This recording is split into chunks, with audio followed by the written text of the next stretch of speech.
পুরুষ থেকে নারী হতে লাগে $1,40,000, নারী থেকে পুরুষ হতে লাগে $1,25,000, লিঙ্গ সার্জারিতে লাগে $30,000, চেহারা সার্জারি করে মেয়ে পুরুষ করে ফেলতে লাগে $25,000 থেকে $60,000, ব্রেস্ট সার্জারির জন্য লাগে $5,000 থেকে $10,000।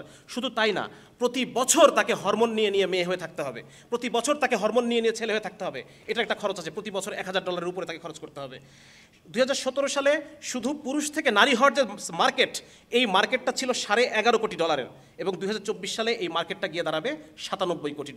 তার মানে দেখেন, এই যে একটা জিনিস আপনাদেরকে আমি বলি, একটু গ্যাপ নেই, যে আজকে যে বাংলাদেশে একটা ইয়ে আছে যে আমেরিকাতে, আমি একটু সময় নিচ্ছি, আমি একটু আপনাদের কাছে সময় নিচ্ছি, আমেরিকাতে প্রতি বছর $223 বিলিয়ন লাগে শুধুমাত্র মদ খাওয়ার কারণে যে ক্ষতিগুলো হয়, ভাঙচুর হচ্ছে, কেউ শারীরিকভাবে অসুস্থ হচ্ছে, পরের দিন অফিসে আসতে পারতেছে না, এই যে মদ খাওয়ার কারণে $223 বিলিয়ন ক্ষতি হয় আমেরিকার প্রতি বছর।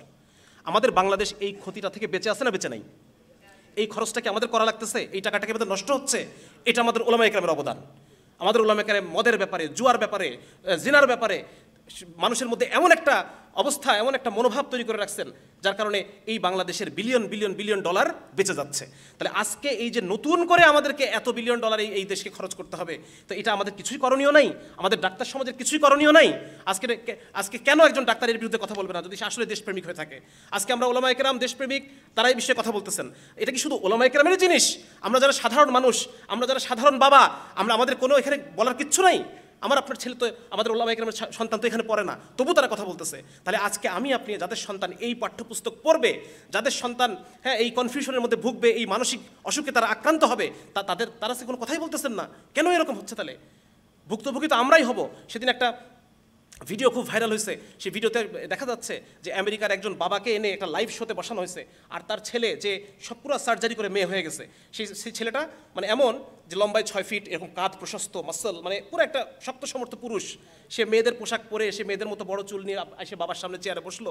সেই ছেলেটাকে দেখে বাবা হু হু করে কান্না করতেছে যে আমার সন্তান এরকম হয়ে গেল, আমি বাবা হিসেবে ব্যর্থ যে আমি আমার সন্তানের কাছে আইডল হতে পারলাম না। আজকে এইভাবে কান্না করার জন্য আপনারা প্রত্যেকে প্রস্তুত হন। আজকে এই ভিডিও যে যেখান থেকে দেখতেছেন, যার বাসায় সন্তান আছে, আমার একটা ছোট্ট বাচ্চা আছে, 7 বছর 4 বছর, আমি জানি না আমি তাদেরকে কোন দুনিয়ায় রেখে যাচ্ছি। আমি জানি না আমার মৃত্যুর পরে আমার সন্তান সে কী হয়ে যাবে, আমি জানি না। সে কি আসলে মুসলমান থাকবে, সে কি আসলে নারী থাকবে, আমার মেয়ে শিশুটা কি নারী থাকবে কিনা, আমার ছেলে শিশুটা পুরুষ থাকবে কিনা, আমি বলতে পারতেছি না।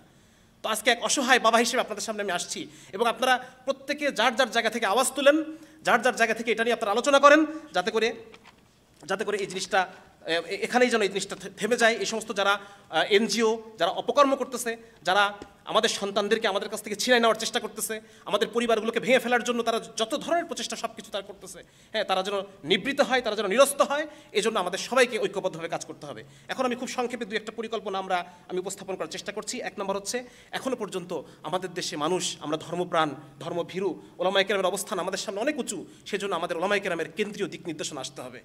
কেন্দ্রীয় দিক নির্দেশনা, কেন্দ্রীয় ফতোয়া। এখনও এদেশের মানুষ ধর্মভীরু, তারা হালালকে হালাল মনে করে মানতে চায়, হারামকে হারাম মানতে চায়, হয়তো সবসময় পারে না, কিন্তু তবু তারা অন্তর থেকে চেষ্টা করে, তওবা করে। তো যার কারণে আমাদের অন্তরে ধর্মের এখন একটা জায়গা আছে, সুতরাং আমাদের একটা কেন্দ্রীয় ফতোয়া এই বিষয়ে আমাদের আসতে হবে। 2 নম্বর হচ্ছে, এই ফতোয়ার জন্য শুধুমাত্র ওলামায়ে কেরামই না, বরং যারা জেনারেল শিক্ষিত, যারা এক্সপার্ট আছেন এই সমস্ত বিষয়ে, যারা এর অতীত ইতিহাস, বিভিন্ন ইংরেজি টার্ম, যে বিষয়গুলো নিয়ে মানে শক্ত দালায়েল সমৃদ্ধ একটা জিনিস তৈরি করার জন্য আমরা সবাই এক হয়ে আমরা কাজ করব। এই জন্য ওলামায়ে কেরাম এবং জেনারেল শিক্ষিত এক্সপার্টদের সমন্বয়ে একটা গবেষণা সেল আমাদের প্রয়োজন। 3 নম্বর হচ্ছে, আজকে আমি খুব লক্ষ্য করেছি একটা জিনিস, যখন আমরা এনজিওদের বিরুদ্ধে কথা বলতে এসেছি, আমি একটু তাড়াতাড়ি কথা বলছি, আপনারা কি আমার কথা বুঝতে পারছেন?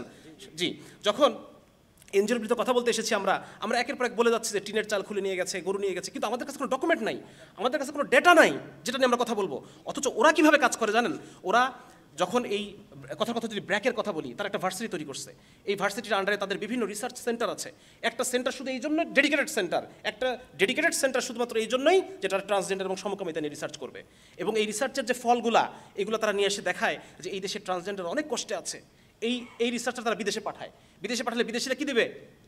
এই রিসার্চটা দেখে তারা টাকা দেয়। এই রিসার্চটা তারা সরকারের বিভিন্ন যখন মিটিং হয় সেখানে তারা ঢোকে, এই রিসার্চগুলো তারা দেখায় এবং সরকারি পলিসিকে নিজের পক্ষে আনার চেষ্টা করে। আজকে যে আমরা গভর্নমেন্টের সামনে কিছু একটা উপস্থাপন করব, কোনো একটা পলিসিকে আমরা আমাদের পক্ষে, ইসলামের পক্ষে আনার জন্য চেষ্টা করব, আমাদের হাতে ডেটা কোথায়, আমাদের রিসার্চ কোথায়, আমাদের ডকুমেন্টেশন কোথায়? এজন্য খুব জরুরি হচ্ছে যে আমরা ওলামায়ে কেরাম এবং জেনারেল শিক্ষিত দায়ীদের সমন্বয়ে আমাদের একটা রিসার্চ উইং আমাদের হতে হবে। এরপর আরেকটা এটা যে ইসলামের উপর যে কোনো সামগ্রিক যে হামলাগুলো হচ্ছে, আজকের মতো আমরা সবাই মিলে একসাথে কাজ করব। বিভিন্ন ঘরানার ওলামায়ে কেরাম, বিভিন্ন চিন্তার যারা জেনারেল শিক্ষিত আমরা দাওয়াতের কাজ করছি, আমরা সবাই একসাথে কাজ করবো ইনশাআল্লাহ। এখনও আরেকটা জিনিস হচ্ছে আমাদের মিডিয়া এগুলোকে আমাদের পক্ষে না। আমি লাস্টে আরেকটু কথা বলবো হয়তো মিডিয়ার উদ্দেশ্যে। মিডিয়া এগুলো কেউ আমাদের পক্ষে নেই, হ্যাঁ, সবাই তাদের পক্ষে, কারণ এদের উপর আছে প্রচুর টাকা। যার কারণে আমাদের যে কাজটা করতে হবে, এখন একটা জিনিস আমাদের হাতে আছে, সেটা হচ্ছে মসজিদের মেম্বারগুলো আমাদের মিডিয়া। একটা কেন্দ্রীয় নির্দেশনা যদি আসে, এটা বাংলাদেশের লক্ষ লক্ষ মসজিদে এক শুক্রবারে পৌঁছে দেওয়া সম্ভব কিনা বলেন? হ্যাঁ, সুতরাং এই জায়গায় আমরা দায়িত্বশীলতার সাথে এই জায়গাগুলো আমরা কাজ করবো ইনশাল্লাহ। এরপর যে কাজটা একটা জরুরি কাজ, সেটা হচ্ছে আমাদের মনে, জনগণের মনে সরকারি পাঠ্যপুস্তক যে একটা নির্ভুল জিনিস, সরকারি পাঠ্যপুস্তক যে একটা নির্ভরযোগ্য জিনিস, এই ধারণাটাকে চ্যালেঞ্জ করার মতো মানসিকতা জনগণের মধ্যে দিয়ে দিতে হবে। কারণ সরকারি পাঠ্যপুস্তকের মধ্যে এই এনজিওগুলোর হস্তক্ষেপের কারণে বিভিন্ন সরকারি কর্তা ব্যক্তিদেরকে ঘুষ, উৎকোচ এগুলো প্রদানের মাধ্যমে তারা সরকারি পাঠ্যপুস্তকে তারা নষ্ট করে ফেলছে। সুতরাং জনগণের মধ্যে এটার ব্যাপারে আস্থাহীনতা তৈরি করতে হবে, যে এর মধ্যে বিষ আছে, এই জিনিসটা মানুষকে বোঝাতে হবে। আর হচ্ছে এনজিওদের প্রভাব কমানোর জন্য শুধুমাত্র মুখে আলাপ করলেই হবে না, বরং আমাদেরকে গ্রাম ভিত্তিক এনজিও, অনেক ভাই বলেছেন যে মসজিদ ভিত্তিক এনজিও, মারুফ ভাই বলে গেছেন, ওলামায়ে কেরাম বলছেন যে মাদ্রাসা ভিত্তিক এনজিও। মানুষের তো চাহিদা আছে, ওই চাহিদাটা পূরণের জন্য আমাদের একটা বিকল্প ব্যবস্থা তৈরি করতে হবে। সেটা কর্জে হাসানের মাধ্যমে হতে পারে, সেটা স্থানীয়ভাবে সাদাকা কালেকশনের মাধ্যমে অসহায় লোকদের ঘরগুলো উঠাই দেওয়া যেতে পারে, তাদেরকে ভরণ পোষণের জন্য, তাদের জীবিকার জন্য সেলাই মেশিন, গরু, যে ব্যবস্থাগুলো আছে, হ্যাঁ, মানে ওরা যে কাজগুলো করে যাচ্ছে, আমরা হয়তো পুরোটা নাও পারতে পারি, কিন্তু কিছু সংখ্যক মানুষকে তো আমরা ঈমান আমল বাঁচাতে পারবো, ঠিক না? সুতরাং আমাদের একটা অল্টারনেটিভ একটা এনজিও, সেটা সেন্ট্রাল হলে ভালো, না হলে পর বিচ্ছিন্ন গ্রাম ভিত্তিক, মহল্লা ভিত্তিক, মসজিদ ভিত্তিক এনজিও আমাদের তৈরি করতে হবে। আরেকটা হচ্ছে এইগুলোতে স্থানীয় ছাত্র যুবকদেরকে, জেনারেল শিক্ষিত ছাত্র যুবকদেরকে সম্পৃক্ত করতে হবে। ওলামায়ে কেরামের ভিন্ন দায়িত্ব আছে, তারা অন্যান্য বিভিন্ন দায়িত্ব নিয়ে তারা ব্যস্ত। জেনারেল শিক্ষিত যারা যুবক আছেন, তাদেরকে এ ব্যাপারে সামনে অগ্রণী ভূমিকা পালন করতে হবে আলেমদের নেতৃত্বে। এই সাথে এরা যে কাজটা করে, আমি একটা জিনিস বলছি, মানে তাড়াতাড়ি বলার কোনো জিনিস ছুটে যাচ্ছে, সেটা হচ্ছে তারা আমাদের রুচিকে নষ্ট করে। আমি শুরুতে বলছি যে রুচি নষ্ট করা, ঠিক ঠিক, হালাল হারাম, জায়েজ না জায়েজ, এইটার যে রুচি, এটাকে তারা নষ্ট করে দেয়। সমাজের মধ্যে জেন্ডার রূপান্তরমুখী শিক্ষা, মানে যে একজন পুরুষ একজন নারী নিজেকে নারী ভাববে, এটাই স্বাভাবিক, রুচি নষ্ট করে দিচ্ছে, ঠিক না? এইভাবে তারা রুচি নষ্ট করে তারা শিক্ষা ব্যবস্থার মধ্য দিয়ে। আপনারা জানেন যে এনজিওগুলোর বিভিন্ন শিক্ষা কার্যক্রম আছে, ব্র্যাক প্রত্যন্ত অঞ্চলে তারা স্কুল চালায়, ঠিক আছে না, এগুলো চালায়। তো এভাবে তারা রুচিকে নষ্ট করে, এবং যাদের রুচি নষ্ট তাদেরকে তারা আশ্রয় দেয় কিসে? স্বাস্থ্য খাতের মাধ্যমে তারা বিভিন্ন বলে যে আমরা এইডসদেরকে সেবা দিই, আমরা সমকামীদেরকে সেবা দিতে চাচ্ছি, আমরা ট্রান্সজেন্ডারদেরকে সেবা দিচ্ছি, এইগুলো বলে তারা তাদেরকে শেল্টার দেয়, তাদেরকে কর্মসংস্থান করে, পুনর্বাসন করে। তো এই জায়গাগুলোতে আমাদের স্বাস্থ্য এবং শিক্ষা সেক্টরে আমাদের কাজ করতে হবে। এবং নুরানি শিক্ষাকে, আগে বলছি আমি, মানুষের মধ্যে এখনও ধর্মভীরুতা আছে, সুতরাং নুরানি শিক্ষাটাকে যদি আমরা জাগতিক শিক্ষার সমন্বয়ে একটু কি বলা যায়, সাধারণ মানুষের কাছে আরও বেশি সম্মানজনক করে তুলতে পারি, তাহলে পরে আমার মনে হয় বিপুল সংখ্যক মানুষ এই জেনারেল শিক্ষার এই কারিকুলাম বাদ দিয়ে আমাদের এখানে দিবে। অলরেডি হচ্ছে, বিভিন্ন জায়গায় নুরানির মাদ্রাসাগুলোতে ছাত্রদের সংখ্যা বেড়ে গেছে, স্কুলের ছাত্র সংখ্যা কমে গেছে। এইটাকে আরও বেগবান করার জন্য আমাদের একটা সমন্বয়ের মাধ্যমে একটা যুগোপযোগী একটা কারিকুলাম আমাদেরকে গার্জিয়ানদেরকে দেখাতে হবে। আর শেষ আমি যেটা বলতে চাই সেটা হলো আলহামদুলিল্লাহ বর্তমানে বাংলাদেশে এই পরিমাণে মাদ্রাসা আছে, এই জমিন থেকে সহসা দিন উঠে যাওয়া ইনশাআল্লাহ তাআলা সম্ভব না, ইনশাআল্লাহ। সুতরাং এখন আলহামদুলিল্লাহ ওলামায়ে কেরাম তৈরির ফ্যাক্টরি যেমন আমাদের আছে, দিনদার আওয়াম তৈরির ফ্যাক্টরি আমাদের তৈরি করতে হবে। আমাদের ওলামায়ে কেরামের তত্ত্বাবধানে জেলায় ইউনিয়নে কওমের অর্থায়নে, যদি মাদ্রাসা যেভাবে হয়েছে এতদিন পর্যন্ত, কওমের অর্থায়নে ওলামায়ে কেরামের তত্ত্বাবধানে স্কুল তৈরির পিছনে আমাদেরকে মেহনত করতে হবে, কাজ করতে হবে। যেখানে আমরা যদি এই বিকৃতি তারা কারিকুলামে রেখেও দেয়, এই বিকৃতিকে আমরা সঠিকভাবে আমাদের ছাত্রদেরকে পড়াইতে পারবো, তাদের সঠিক মেজাজ আমরা তৈরি করতে পারবো। দিনদার আওয়াম তৈরির ফ্যাক্টরি আমাদের এখন প্রয়োজন। এজন্য এখানে উপস্থিত সম্মানিত ওলামায়ে কেরাম যারা আছেন, তারা যথেষ্ট ইনশাআল্লাহ, তারা যদি একত্রিত হয়ে সিদ্ধান্ত নেন এবং তাদের যে সমাজে পরিচিতি, তাদের যে সমাজের যে গ্রহণযোগ্যতা, তারা যদি চেষ্টা করেন, অবশ্যই এটা সম্ভব যে আমরা এরকম 5000 ইউনিয়নে আমরা 5000 এরকম স্কুল তৈরি করতে পারবো, যেখানে তাহলে পরে ওদের যে শিক্ষা কার্যক্রম, এই কার্যক্রমটাকে মোকাবেলা করা সহজ হবে। মোকাবেলা শুধু মুখে হবে না, আওয়াজ দিয়ে হবে না, রাজপথে হবে না, মোকাবেলা এখন মোকাবেলা এখন মাথার। শেষ আমি বলতে চাই, এটা শুধুমাত্র হুজুরদেরই শোনা। এখানে যারা মিডিয়ার যারা আছেন তাদের উদ্দেশ্যে তাদেরকে আমি বলতে চাই, এখানে যারা গোয়েন্দা বাহিনীর ভাইরা আছেন তাদেরকে বলতে চাই, আইন শৃঙ্খলা বাহিনীর ভাইরা আমার এই কথা শুনবেন, তাদেরকে আমি বলতে চাই যে দিন শেষে আপনি একজন বাবা, আপনি যখন ঘরে ফিরে যান প্রতিদিন চাকরি শেষে, অফিস শেষে, তখন ছোট ছোট কিছু মানুষ দৌড়ায় এসে আপনার কোলের উপরে ঝাঁপায় পড়ে। ছোট ছোট কিছু মানুষকে বুকে আঁকড়ে ধরে আপনি সারা দিনের সমস্ত কষ্টকে ভুলে যান। এই ছোট মানুষগুলোকে আপনি কোন দুনিয়ায় রেখে যাচ্ছেন, কোন পৃথিবীতে রেখে যাচ্ছেন, যে পৃথিবীতে তারা ধুকে ধুকে ধুকে ধুকে তাদের চিন্তা চেতনা নষ্ট হয়ে যাবে, তাদের শরীর নষ্ট হয়ে যাবে, মন নষ্ট হয়ে যাবে। আপনার চোখের সামনে দেখবেন আপনার সন্তান মাদকাসক্ত হয়ে যাচ্ছে, আপনার সন্তান ডিপ্রেশনের রোগী হয়ে যাচ্ছে, আপনার সন্তান আত্মহত্যার পথ বেছে নিচ্ছে। একজন বাবা হয়ে আপনি এটা সহ্য করতে পারবেন? যদি সহ্য করতে পারেন তাহলে আপনি এসে আমাদেরকে ধরে নিয়ে যান। আর যদি আপনি সহ্য করতে না পারেন তাহলে আমাদের সাথে সুর মিলায় বলেন, আমাদের সাথে সুর মিলায় এই চক্রান্তের বিরুদ্ধে, এনজিওদের দেশ বিরোধী অপতৎপরতার বিরুদ্ধে আপনাকেও কথা বলতে হবে, কারণ আপনি একজন বাবা। আপনার সেই পিতৃত্বকে উদ্দেশ্য করে বলছি যে আপনার সন্তানের ভালো আজকে আপনাকে সিদ্ধান্ত নিতে হবে, আপনি কার পক্ষে কথা বলবেন, কার পক্ষে কাজ করবেন। আলহামদুলিল্লাহ, সালাতু ওয়াসসালামু আলা রাসূলিল্লাহ ওয়া আলা আলিহি ওয়া সাহবিহি আজমাইন। আসলে আমি বয়সে খুবই ছোট, আসলে এত বড় একটা ষড়যন্ত্র এবং এই ষড়যন্ত্রের জন্য যে সুবিশাল কর্মযজ্ঞ প্রয়োজন, এটার দিক নির্দেশনা বা এটার করণীয় কি, এটা বলার মতো যথেষ্ট বয়স এবং ম্যাচুরিটি আমার হয় নাই বলে আমি মনে করি। তারপরও আমি উপস্থিত সকলের খেদমতে যারা এগুলো নিয়ে নিজ নিজ এলাকায় ফেরত যাবেন এবং এগুলো নিয়ে কিছু না কিছু করার মতো তামান্না অন্তরের মধ্যে রাখেন, তারা যেন একটা গাইডলাইন যেন তাদের সামনে থাকে, এই বিষয়ে হয়তো আমি কিছু প্রস্তাবনা কিছু পেশ করার জন্য আমি চেষ্টা করব। এছাড়াও আমাদের সম্মানিত মুরব্বী উলামায়ে কেরাম আমার সামনে উপবিষ্ট রয়েছেন, তারা আরও অধিকতর সুচিন্তিত মতামত এটার সাথে যোগ করে আমাদের জন্য একটা বিস্তারিত গাইডলাইন প্রদান করবেন, এই অনুরোধ আমি তাদের কাছে রাখছি।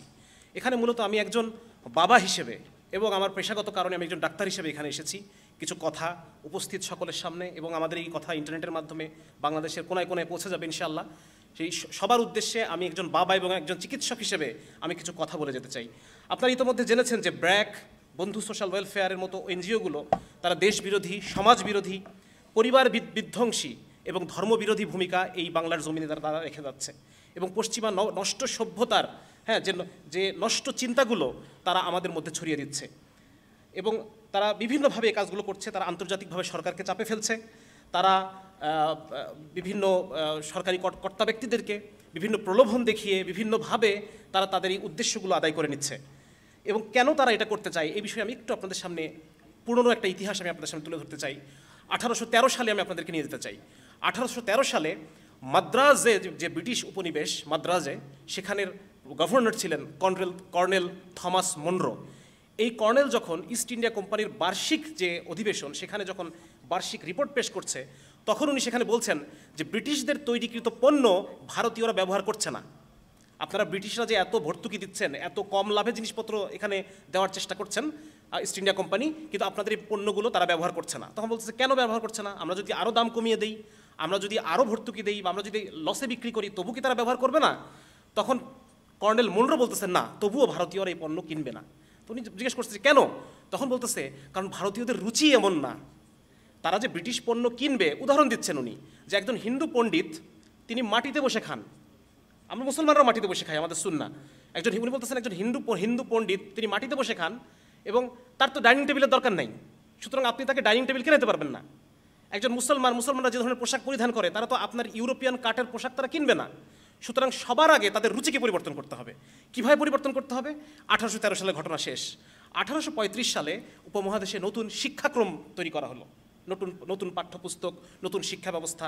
লর্ড ম্যাকলে নতুন শিক্ষা ব্যবস্থা নিয়ে আসলেন, এবং এই শিক্ষা ব্যবস্থার মধ্য দিয়ে ভারতীয়দেরকে এমনভাবে ইউরোপিয়ানাইজ করা হলো, তাদের রুচিকে এমনভাবে বদলায় দেওয়া হলো যে 1901 সালে ঠিক 100 বছরের মাথায়, 90 বছরের মাথায় 20 লক্ষ ইউরোপিয়ান মন মগজ রুচির মানুষের জন্য কত ব্রিটিশ পণ্য আমদানি করা হয়েছে, এটার একটা ডকুমেন্ট আছে।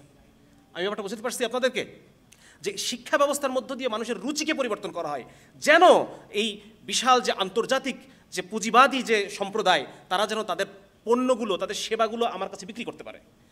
মোট কথা বাজার তৈরি করতে পারে। বড় বাজার তৈরি করার জন্য তারা আমাদের শিক্ষা ব্যবস্থার মধ্য দিয়ে আমাদের রুচিকে তারা পরিবর্তন করে দেয়। তাহলে এখন আমি যে পয়েন্টে আমি আসতে চাচ্ছি, যে এই যে ট্রান্সজেন্ডার মতবাদ আমাদের মধ্যে ছড়ায়, তাদের কি লাভ? আমাদের এখানে এই ট্রান্সজেন্ডার মতবাদ ছড়ানোর মধ্যে দিয়ে কী লাভ, সেটা আমরা এখন বুঝতে পারবো। সেটা হচ্ছে যে আপনারা জানেন যে এই যারা বিকৃত রুচির যারা মানুষ হয়, সিটি ইউনিভার্সিটি অফ নিউ ইয়র্কের clinical psychologist professor Margaret Rosario তার স্টাডিতে বলতেছেন যে সমস্ত তরুণ তরুণীর বিকৃতকামী, তারা নিজেদেরকে LGBTQ দাবি করে, এ সমস্ত তরুণ তরুণীর মধ্যে হাই রিস্ক সেক্সুয়াল বিহেভিয়ার তাদের মধ্যে বেশি। যে সমস্ত যৌন আচরণে প্রচুর অসুখ বিসুখ হওয়ার সম্ভাবনা, এগুলো তারা বেশি বেশি করে। 2 নম্বর হচ্ছে খুব কম বয়সে তারা যৌন কার্যক্রম শুরু করে। 3 নম্বর হচ্ছে তাদের high number of sexual partner থাকে। স্বামী স্ত্রী যেরকম আমরা একটা কমিটমেন্টে থাকি, তাদের তো কোনো কমিটমেন্ট নাই, তারা ফ্রিকোয়েন্টলি খুব দ্রুত তারা পার্টনার চেঞ্জ করে। 4 নম্বর হচ্ছে তারা অর্থের বিনিময়ে তারা যৌনতাকে বিক্রি করে। এবং 5 নম্বর হচ্ছে তারা আনপ্রোটেক্টেড সেক্সুয়াল অ্যাক্টিভিটির মধ্যে তারা জড়িত হয়। তার মানে দেখেন, এই যে বিপুল সংখ্যক জনগোষ্ঠীকে আজকে পাঠ্যপুস্তকের মধ্যে শিশুর কচি মনে যখন বারবার দেখানো হবে যে একজন সমকামী, একজন ট্রান্সজেন্ডার, এই মানুষগুলো কত তারা সেলিব্রিটি, তখন স্বাভাবিকভাবে শিশুর অন্তরটা চাবে আমিও এমন হতে চাই। ছোটোবেলায় আমরা পেপারে বোর্ড স্ট্যান্ড করা ছেলেদের ছবি দেখতাম, মেয়েদের ছবি দেখতাম, বোর্ড স্ট্যান্ড যারা করছে, তখন আমার মনটা চাইতো যে আমি একসময় স্ট্যান্ড করবো, আমার ছবিটাও এই পেপারে ছাপা হবে। ঠিক একইভাবে শিশুদের মনে এটা আসে। তো এর ফলে এই পাঠ্যপুস্তকের মধ্যে 6-7 12-13 বছরের বাচ্চাদের মানে মনের মধ্যে এই জিনিসটা ঢুকাই দেওয়ার মধ্য দিয়ে যে বিপুল পরিমাণে অস্থিরতা তৈরি হবে মানুষের মধ্যে। একটা ছোট বাচ্চা সে মনে করবে আমি মনে হয় মেয়ে, আমি মনে হয় ছেলে। এই যে মানসিক অসুখ তার মধ্যে তৈরি হবে, এর ফলে একটা বিপুল বাজারের দরজা খুলে যাবে আমাদের এই দেশে, যে জিনিসগুলো আমাদের কাছে বিক্রি করবে তারা। যেমন ধরেন HIV এইডস, এই এইডসের টিকা, এইডসের প্রোফাইল্যাক্সিস টিকা, আগে এইডস হওয়ার আগে পতিতাদের মধ্যে বিভিন্ন টিকা দেওয়া হয়, সমকামীদের মধ্যে বিভিন্ন টিকা দেওয়া হয়। এই টিকা এখন আমাদের প্রয়োজন হচ্ছে না, কিন্তু তখন আমাদের প্রয়োজন হবে। আমাদের এই গরিব দেশ, এই খেটে খাওয়া মানুষের আমাদের এই গরিব দেশের যে অর্থনীতি, সেই অর্থনীতির কারণে এই বিপুল পরিমাণ নতুন যে একটা সেক্টর আমাদের আমদানি করতে হবে, এই অর্থ আমরা কোথা থেকে দিব? হ্যাঁ, আবার আমি সামনে আসতেছি দেখেন। তারপরে তাদের যে ঝুঁকিপূর্ণ যৌন আচরণ করে, সেটার জন্য তাদেরকে বিভিন্ন সেক্স টয় বা এই জাতীয় বিভিন্ন জিনিস তাদের প্রয়োজন হয়, এগুলো তখন আমাদেরকে আমদানি করতে হবে। আমেরিকাতে একজন পুরুষকে নারী হইতে গেলে $1 লক্ষ প্রয়োজন হয়। এখন আপনি আমাকে বলেন, গ্রামের যে কৃষক, ওই কৃষকের বাচ্চাটা স্কুলে পড়ছে, স্কুলে পড়ার পর তার মনে এখন খায়েশ হয়েছে যে আমি এখন ছেলে থেকে মেয়ে হয়ে যাব, এই কৃষক $1 লক্ষ কোত্থেকে জোগাড় করবে আমাকে বলেন? সে জোগাড় করতে পারবে? এটা কখনোই জোগাড় করতে পারবে না। বরং তার যেটা হবে, এই নিজের চোখে সে দেখবে তার সন্তান ধুকে ধুকে জীবন পার করতেছে, মানসিক যাতনায়, যন্ত্রণায়, অসুখে বিসুখে, এবং একটা পর্যায়ে সে হয়তো তার সন্তানের আত্মহত্যা দেখে দুনিয়া থেকে তাকে যেতে হবে। এরকম কঠিন এক পরিস্থিতি আজকে ঘরে ঘরে তৈরি হবে যদি এই কারিকুলাম আমাদের বাচ্চারা পড়ে। তারপর দেখেন যে